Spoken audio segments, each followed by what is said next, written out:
Si je te dis qu'avec de simples mouvements, tu pouvais éviter quelques mois de galère. Jour 27 pour bouger ton corps. Et aujourd'hui, je te propose 4 exos qui visent à stabiliser ton genou. Et avant de commencer, je tiens à préciser qu'on ne muscle pas un genou. Puisque spoiler, c'est une articulation. Donc en réalité, ce qu'on va chercher, c'est à renforcer les muscles autour de l'articulation du genou et stabiliser et prévenir les potentielles blessures. Donc c'est forcément super important dans n'importe quel sport et notamment en course à pied. On va retrouver le quadriceps à l'avant, les adducteurs, les ischios à l'arrière, mais aussi les fessiers qui ont un rôle super important. On peut commencer par des squats classiques. On regarde bien devant soi, on souffle à la montée et on inspire à la descente.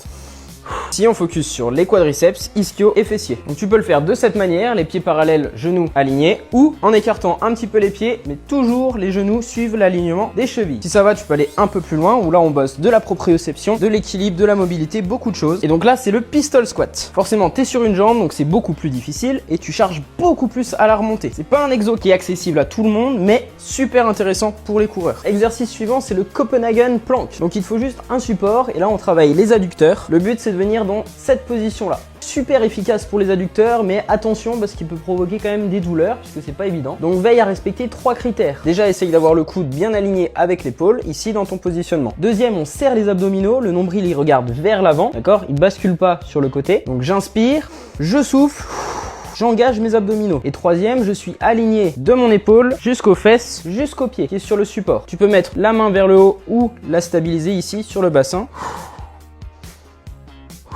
Et ça, c'est super efficace pour les adducteurs qui sont souvent oubliés. Next exercise. Alors là, pour ceux qui reviennent de vacances, c'est facile. Tu te places sur le côté. Pareil, on rentre les abdominaux, on est bien aligné. Épaules et bassins dans le même axe. On peut venir plier la jambe du dessous. Et là, on vient lever la jambe sur le côté. C'est un peu le truc classique des plagistes. D'ailleurs, on peut l'appeler position plagiste. Et le but ici, c'est de venir chauffer le moyen fessier. Muscle hyper important dans la stabilisation de ton bassin. On souffle en allant faire le mouvement.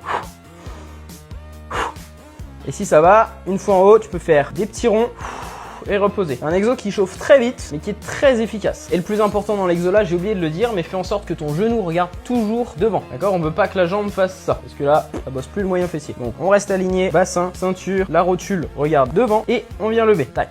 Et bien sûr, à chaque fois, on fait l'autre côté. Et donc, dernier exo, là, on fait le monté de hanche en unilatéral. Donc, on se place sur le dos. On peut venir mettre les mains sur le bassin pour stabiliser. Donc, on engage les abdominaux, le transverse, comme je te l'ai déjà expliqué. Tu tends une jambe et là, tu viens lever les fesses. Essaye quand tu reposes le dos de pas, pouf, juste poser les fesses, d'accord? Mais de bien enrouler en partant du haut. Tac, tac, tac, tac, tac, tac, tac. Ok? Et donc là, on bosse les ischio-jambiers et les fessiers. Et on fait l'autre côté. Donc, inspire en descendant, souffle en montant.